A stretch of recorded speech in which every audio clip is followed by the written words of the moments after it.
இது மகிமை நேரம். இயேசு கிறிஸ்து இனிதான நாமத்தினாலே இந்த வாரத்தின் இந்த 6வது நாளுக்காக நான் தேவனை ஸ்தோத்தரிக்கின்றேன். இந்த 6வது நாளிலும் கூட நாம் என்ன காரியத்தில் முடியாது என்று சொல்லி நாம் தியானித்து வருகின்றோம். கர்த்தர் கிருபை இல்லாமல் நம்மால் வாழ முடியாது என்ற தலைப்பின் கீழே நம்ம தியானித்து வர்றோம்ல, எந்தெந்த காரியங்கள் எல்லாம் முடியாது அப்படின்னு சொல்லி. இப்போ கர்த்தர் கிருபை இல்லாமல் நம்மால் வாழ முடியாது. புலம்பல் 3ஆம் அதிகாரம் 22ஆம் வசனம், நாம் நிர்மூலமாகாதிருக்கிறது கர்த்தருடைய கிருபையே. அந்த கிருபை இல்லாம இருந்துச்சுன்னா நம்ம என்ன செய்ய முடியாது, வாழ முடியாது. இந்த உலகத்தில் நாம் நிர்மூலமாகாமல் அழிந்து போகாமல் நான் இருப்பதற்கு காரணம் அவருடைய கிருபை. நான் நல்ல சுகத்தோடு இருக்கேன், பலத்தோடு இருக்கிறேன், ஆரோக்கியமான உணவு சாப்பிட்றேன், என்னுடைய உடம்பை ஆரோக்கியமாக வைத்திருக்கிறேன், அதனால தான் நான் இப்படி இருக்கிறேன் அப்படின்னு சொல்ல முடியுமா? இல்லை. அவருடைய கிருபை இல்லை என்று சொன்னால் நாம் என்றைக்கோ நாம் அழிந்து மாய்ந்து போயிருப்போம் இல்லையா? அவருடைய கிருபை இல்லாமல் இந்த உலகத்தில் நம்மால் வாழ முடியாது. நம்முடைய தாயின் கர்ப்பத்தில் இருக்கும் போதே பாவம் நமக்குள் வந்து விடுகிறது இல்லையா? ஜென்ம சுபாவமாக அந்த பாவம் நமக்குள் வந்து விடுகிறது. அதைத்தான் தாவீது ராஜா சொல்லும் போது 51ஆம் சங்கீதத்தில் சொல்லுகிறார், என் தாய் என்னை பாவத்தில் கர்ப்பம் தரித்தாள் என்று சொல்லி. அப்போதிலிருந்தே நாம் பாவத்திலிருந்து நாம் பாவத்திற்குள்ளாக நாம் விழுந்து விடுகிறோம் தாயின் கர்ப்பத்தில் இருக்கும் போதே. அப்போ அந்த நிலைமையிலிருந்து இந்த உலகத்திலே வாழ நாம் வெளிவரும் பொழுது அவருடைய கிருபை இல்லை என்று சொன்னால் நாம் என்றைக்கோ நிர்மூலமாகி இருப்போம் இல்லையா? நாம் அதை என்னைக்காவது யோசித்து பார்த்துருக்கிறோமா?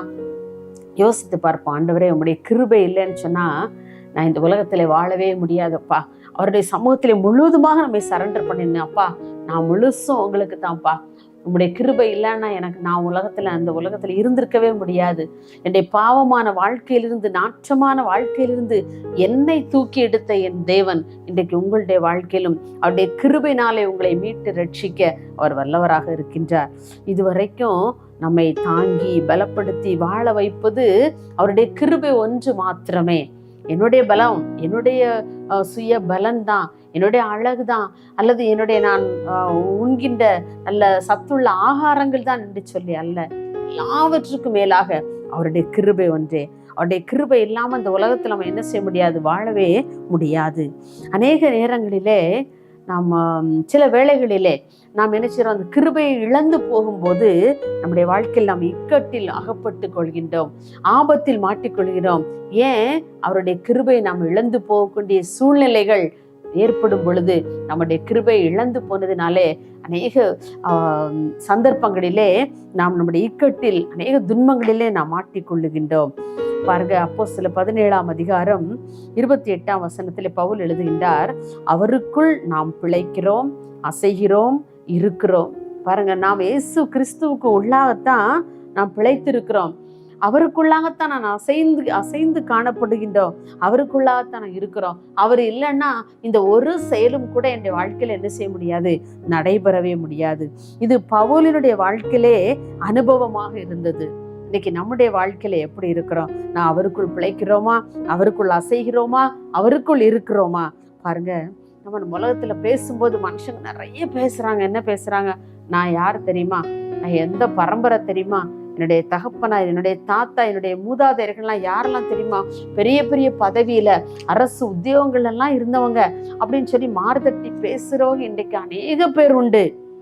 ஆனா எது இருந்தாலும் அவருடைய கிருபை இல்லை நம்மை தாங்காவிட்டால், அவருடைய கிருபை நமக்கு கிடைக்காவிட்டால், அவருடைய கிருபை நம்மை பாதுகாக்காவிட்டால் நாம் வாழவே முடியாது.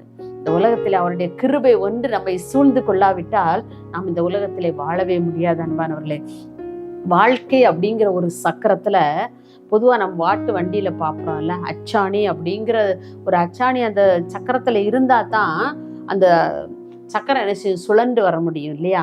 அதே போல நம்முடைய வாழ்க்கையிலே அந்த சக்கரம், இந்த கிருபை என்ற அச்சாணியின் மூலமாகவே தான் நம்முடைய வாழ்க்கை சக்கரம் சுழன்று கொண்டே இருக்கின்றது. அப்படி இல்லை அப்படின்னு சொன்னா, அந்த அச்சாணி கலந்து போயிடுச்சுன்னா ஒன்றும் செய்ய முடியாது. அந்த மாட்டு வண்டி கலந்து தானே பீஸ் பீஸா மாறி போயிடும் இல்லையா? அதே போலத்தான் நம்முடைய வாழ்க்கையில அந்த அச்சாணியை போன்ற அவருடைய கிருபை நம்முடைய வாழ்க்கையில இருக்கிறதுனாலே இன்றைக்கு நம்முடைய வாழ்க்கை பயணம் ஓடிக்கொண்டிருக்கின்றது. யோனா 2ஆம் அதிகாரம் 8ஆம் வசனத்தில் நாம் வாசிக்கின்றோம், பொய்யான மாயையை பற்றி கொள்ளுகிறவர்கள் தங்களுக்கு வரும் கிருபையை போக்கடிக்கிறார்கள். நம்ம அநேக வேளைகளிலே பொய்யான காரியங்களை, மாயையான காரியங்களை நாம் என்ன செய்றோம், நாம் பற்றி கொள்கிறோம். அப்படிப்பட்ட நேரங்களிலே நாம் கிருபையை நாம் போக்கடித்து விடுகிறோம். கிருபை நம்மை விட்டு துண்டிக்கப்படுகிறது. ஆண்டோடைய கிருபை நாம் இருக்கும் போதே இந்த உலக வாழ்க்கையிலே, உலக இன்பங்களிலே, நம்முடைய அல்லது உலக உறவுகளிலே நம்முடைய ஈடுபாடுகள் செல்லும் பொழுது, அந்த நம் பொய்யான மாயை நாம் பின்பற்றும் பொழுது ஆண்டோடைய கிருபை நம்மை விட்டு துண்டிக்கப்படுகிறது. எனக்கு அன்பானவர்களே, இந்த உலகத்தை, இந்த மாயமான உலகத்தை, மாயமான மனிதர்களை நம்பி நாம் ஓடிக்கொண்டிருப்போமே ஆகில் நமக்கு தேவன் தருகின்ற கிருபையை நாம் இழந்து கொண்டே இருக்கிறோம் என்பதை நாம் ஒரு விஷயம் நினைவு கொள்ள வேண்டும். எப்போதெல்லாம் நாம் இந்த உலகத்தை நாடி, இந்த உலகத்தின் மனிதர்களை நாடி, உலகத்தின் பணத்தை நாடி, உலக சந்தோஷங்களை நாடி, உலக இன்பங்களை நாடி நாம் செல்லுகிறோமோ, அப்பொழுதெல்லாம் நம் தேவனுடைய கிருபை நாம் இழந்து கொண்டே இருக்கிறோம் என்பதை நாம் ஒவ்வொரு நாளும் சிந்திக்கிறவர்களாக நாம் காணப்பட வேண்டும். அவருடைய கிருபை இல்லை என்று சொன்னால் நம்மால் நிச்சயமாக வாழ முடியாது. ஏதோ உலகத்தில் ஆண்டவர் நம்ம வைத்திருக்கிறதும் அவருடைய சுத்த கிருபை தான். இந்த ஒவ்வொரு நாளும் நமக்கு ஜீவனை கொடுத்து நம்மை பாதுகாத்து நம்ம எங்கெல்லாம் டிராவல் பண்றோம்ல, அந்த இடத்துகளெல்லாம் நம்முடைய ஜீவன் அவருடைய பார்வைக்கு அருமையானதாக இருக்கிறதுனாலே, அவருடைய கிருபை நம்மை தாங்குகிறதுனாலே நாம் இவ்வளவு நாள் இருக்கிறோம். தாவீது ராஜா அழகா சொல்லுவாரு, எப்படின்னு சொல்லுவாரு, கர்த்தாவே என் கால் சறுக்கும் போது உடைய கிருபை என்னை தாங்குகிறது. நான் ஒரு இடத்துல சறுக்கிட்டேன், ஆனா அந்த இடத்துல எனக்கு ஆக்சிடென்ட் ஆகாதபடி, என்னுடைய முட்டி உடைந்து போகாதபடி, என்னுடைய எலும்பு முறிந்து போகாதபடி அவருடைய கிருபை என்னை தாங்குகிறது. பாருங்க, ஒவ்வொரு நாளும் அவருடைய கிருபை நம்மை தாங்கி வழிநடத்துகிறது. எனக்கு அன்பானவர்களே, அவருடைய கிருபை இல்லாவிட்டால் இந்த உலகத்தில் நாம் ஒரு நாளும் வாழ முடியாது. அதை நாம் ஒவ்வொரு நாளும் புரிந்த பிள்ளைகளாக, ஆண்டவரே உடைய கிருபை எனக்கு ஒவ்வொரு நாளும் தாங்கப்பா. கிருபை என்கிறது அப்படிங்கிறது என்ன? தகுதியற்ற ஒருவனுக்கு கொடுக்கப்படுகின்ற ஒரு ஈவு, ஒரு கிஃப்ட் இல்லையா? அதுதான் கிருபை. நம்ம எல்லாம் தகுதியே கிடையாது. ஏசப்பா சமூகத்துல போய் நிக்கிறதுக்கு நமக்கு தகுதியே கிடையாது. ஆனாலும் தகுதியற்ற நம்மை அவர் தமக்கென்று தகுதிப்படுத்தி அவர் நமக்கு கிருபையை அருளி செய்கின்றார். அவருடைய கிருபை இல்லாமல் நம்முடைய வாழ்க்கையிலே எதுவுமே நடைபெற முடியாது. எனக்கு அன்பானவர்களே, நாம் சுவாசிக்கின்ற காற்றை எவ்வளவு இலவசமாக, எவ்வளவு கிருபையாக நமக்கு தருகின்றார். இந்த சுவாசம் நின்று போய்விட்டால் நாம் மரித்த சடலத்திற்கு ஒப்பாவோம் இல்லையா? எனக்கு அன்பானவர்களே, அப்படிப்பட்ட கிருபையை நாம் ஆண்டவருடைய சமூகத்திலே கேட்டு பெற்றுக்கொள்ளுவோம். மகா இரக்கமும் கிருபை நிறைந்த அன்புலே சாமி, இந்த அருமையான இந்த 6ஆம் நாளின் காலை வேளைக்காக உமக்கு நன்றி செலுத்துறோம்ப்பா.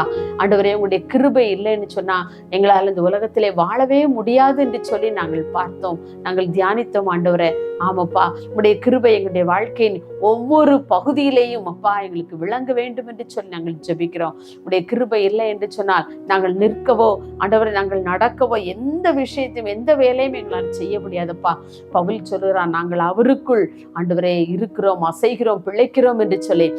நாங்கள் உமக்குள், உடைய கிருபைக்குள்ளாக நாங்கள் இருக்கும் பொழுது மாத்திரமே என்னுடைய வாழ்க்கையின் எல்லா செயல்களும் ஆண்டவரை சரியான முறையில நடக்க முடியும்ப்பா. உடைய கிருபையினால் எங்களை ஒவ்வொரு நாளும் தாங்குங்க. உடைய கிருபையினால ஒவ்வொரு நாளும் எங்களை முடிசூட்டுங்கப்பா. அப்பா, எங்களுடைய காலங்கள் எல்லாம் உடைய கரத்தில் இருக்கிறது ஆண்டவரே.